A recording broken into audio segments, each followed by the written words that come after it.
Miller y sus colaboradores creyeron primero que los 2300 días terminarían en la primavera de 1844, mientras que la profecía señala el otoño de ese año. La equivocación en este punto fue causa de chasco y perplejidad para los que habían fijado para la primavera de dicho año el tiempo de la venida del Señor, pero esto no afectó en lo más mínimo la fuerza del argumento que demuestra que los 2300 días terminaron en el año 1844 y que el gran acontecimiento representado por la purificación del santuario debía verificarse entonces. Suscríbete a nuestro canal de YouTube. No olvides darle a la campanita para recibir una notificación para cuando subamos el próximo video.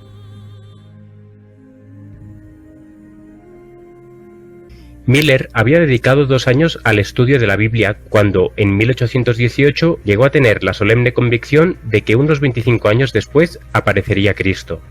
Miller dice: «No necesito hablar del gozo que llenó mi corazón ante tan embelesadora perspectiva, ni de los ardientes anhelos de mi alma para participar del júbilo de los redimidos.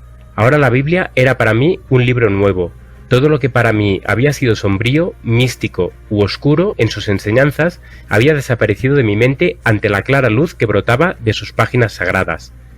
Todas las contradicciones e inconsistencias que había encontrado antes en la palabra desaparecieron, y si bien quedaban muchas partes que no comprendía del todo, era tanta la luz que emanaba de las escrituras para iluminar mi anterior mente oscurecida que al estudiarlas sentía un deleite que nunca antes me hubiera figurado que podría sacar de sus enseñanzas. Con solemne convicción de que las escrituras precedían al cumplimiento de tan importantes eventos en tan corto espacio de tiempo, surgió con fuerza en mi interior la cuestión de saber cuál era mi deber para con el mundo en vista de la evidencia que había conmovido mi propia mente. No pudo menos que sentir que era su deber impartir a otros la luz que había recibido. Esperaba encontrar oposición de parte de los impíos, pero estaba seguro de que todos los cristianos se gozarían en la esperanza de ir al encuentro del Salvador, a quien profesaban amar. Su único temor era que muchos recibiesen la doctrina sin examinar lo suficiente las escrituras para saber la verdad. De aquí que vacilara en presentarla, por temor de estar errado y de hacer descarriar a otros. Esto lo indujo a revisar las evidencias que apoyaban las conclusiones a que había arribado. Los 5 años que dedicó a este estudio lo dejaron enteramente convencido de lo correcto de su posición. El deber de hacer conocer a otros lo que él creía estar tan claramente enseñado en las Escrituras se le impuso entonces con nueva fuerza. Explicó: «Cuando estaba ocupado en mi trabajo, sonaba continuamente en mis oídos el mandato: anda y haz saber al mundo el peligro que corre». Recordaba constantemente este texto: «Cuando yo dijera al impío: impío, de cierto morirás, si tú no hablares para que se guarde el impío de su camino, el impío morirá por su pecado, pero su sangre yo la demandaré de tu mano.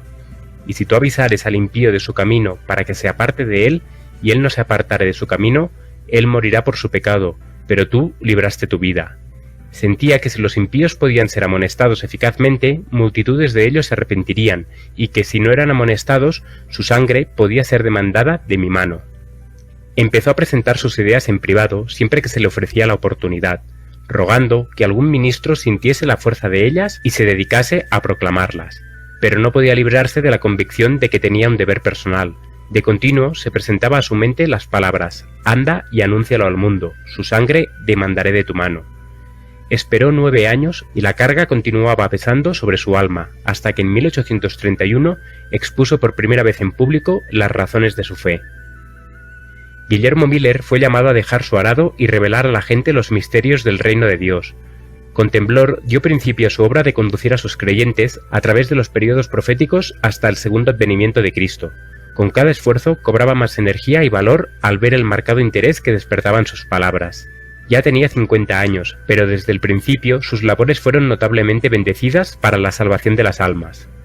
Su primera conferencia fue seguida de un despertar religioso durante el cual 13 familias enteras, menos 2 personas, fueron convertidas. Se lo instó inmediatamente a hablar en otros lugares, y casi en todas partes su trabajo resultaba en un reavivamiento de la obra del Señor. Los pecadores se convertían, los cristianos se consagraban a Dios, y los deístas e incrédulos eran inducidos a reconocer la verdad de la Biblia y la religión cristiana. Su predicación estaba pensada para despertar interés en los grandes asuntos de la religión y contrarrestaban la mundanalidad y sensualidad crecientes de la época. En casi todas las ciudades se convertían los oyentes por veintenas y hasta por centenares.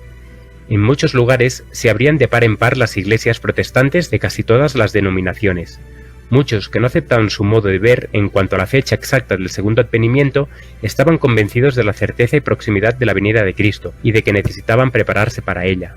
Los taberneros abandonaban su negocio y convertían sus establecimientos en salas de culto. Las casas de juegos cerraban. Incrédulos deístas, universalistas y hasta libertinos empedernidos, algunos de los cuales no habían entrado en algún lugar de culto por años, se corregían. Las diversas denominaciones establecían reuniones de oración en diferentes barrios, y los hombres de negocios se reunían al mediodía para orar y cantar. No se notaba excitación extravagante, sino que una solemnidad casi total ocupaba la mente de la gente. La obra de Miller tendía más a convencer el entendimiento y despertar la conciencia que meramente excitar las emociones. En 1833, Miller recibió de la Iglesia Bautista, de la cual era miembro, una licencia que lo autorizaba para predicar. Viajaba y predicaba sin descanso. Durante varios años sufragó él mismo todos sus gastos de su bolsillo, y ni aún más tarde se le costearon nunca por completo los gastos de viaje a los puntos donde se lo invitaba. De modo que, lejos de reportarle provecho pecuniario, sus labores públicas constituían un pesado gravamen para su fortuna particular, que fue menguando durante ese periodo de su vida. En 1833, 2 años después que Miller comenzara a presentar en público las evidencias de la pronta venida de Cristo, apareció la última de las señales prometidas por el Salvador como precursoras de su segunda venida. Jesús había dicho: «Las estrellas caerán del cielo». Y Juan, al recibir la visión de las escenas que anunciarían el día de Dios, declara en el Apocalipsis: «Las estrellas del cielo cayeron sobre la tierra, como la higuera deja caer sus higos cuando es sacudida por un fuerte viento». Esta profecía se cumplió de modo sorprendente y pasmoso con la gran lluvia meteórica del 13 de noviembre de 1833. Fue este el más extenso y admirable espectáculo de estrellas fugaces que se haya registrado, pues, sobre todo Estados Unidos, el firmamento entero estuvo entonces, durante horas seguidas, en conmoción ígnea.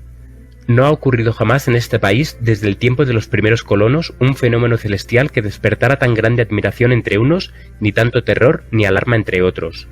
Jamás cayó lluvia más tupida que esa en que cayeron los meteoros hacia la Tierra.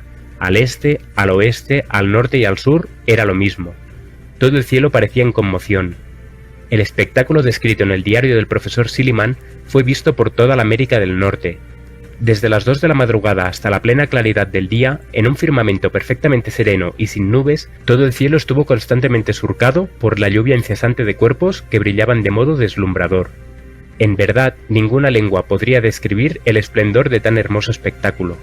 Parecía que todas las estrellas del cielo se hubieran reunido en un punto cerca del cénit, y que fuesen lanzadas simultáneamente desde allí, con la velocidad de un rayo, en todas las direcciones del horizonte. Con rapidez seguíanse por miles unas tras otras, como si hubiesen sido creadas para la ocasión. En el Journal of Commerce de Nueva York, el 14 de noviembre de 1833, se publicó un largo artículo referente a este fenómeno maravilloso, y en el que se leía la siguiente declaración: «Supongo que ningún filósofo ni erudito ha referido o registrado jamás un suceso como el de ayer por la mañana.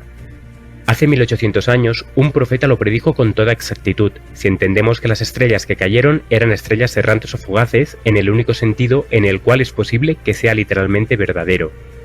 Así, se desplegó la última de las señales de su venida, acerca de las cuales Jesús había expresado a sus discípulos: «Cuando viereis todas estas cosas, sabed que Él está cerca, a las puertas». Después de estas señales, Juan contempló, como gran acontecimiento inmediato, que el cielo desaparecía como un libro cuando es enrollado, mientras que la tierra era sacudida, las montañas y las islas eran movidas de sus lugares y los impíos, aterrorizados, trataban de esconderse de la presencia del Hijo del Hombre. Muchos de los que presenciaron la caída de las estrellas la consideraron como un anuncio del juicio venidero, como un tipo pavoroso, un precursor infalible, una señal misericordiosa de ese día grande y terrible. Así, fue dirigida la atención de la gente hacia el cumplimiento de la profecía, y muchos fueron inducidos a hacer caso de la advertencia del segundo advenimiento.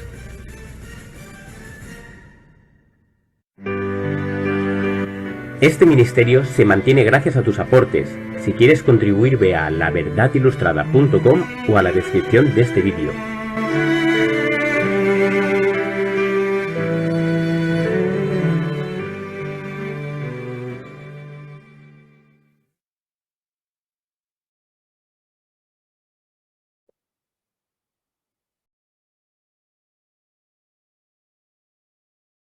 la lectura y análisis e ilustración de esta parte del conflicto de los siglos en el capítulo 19. Son varias páginas las que abordan y nosotros vamos a hacer un análisis más detallado de cada una de estas páginas durante la semana, por lo cual estamos agradecidos por la presentación de esta tercera parte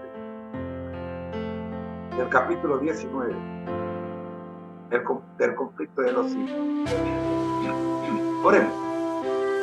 Dios nuestro y Señor Jesucristo, gracias le damos por permitirnos haber escuchado la lectura e ilustración con los comentarios de la verdad ilustrada. Oramos, buen Dios, para que este ministerio sea prosperado grandemente, que muchas personas puedan ser ilustrados de la manera tan especial que lo hace este ministerio de la verdad ilustrada. Oramos, pedimos por ellos, Señor, porque nos acercan grandemente al propósito de nuestra existencia, que es el cumplimiento de la gran comisión. Oramos por Dios en el nombre de Jesús. Amén. Ha sido una presentación del Ministerio Conéctate a Jesús y Seminario Cisco, agradeciéndole al Ministerio de la Verdad Ilustrada por este interesantísimo tema. Bendiciones.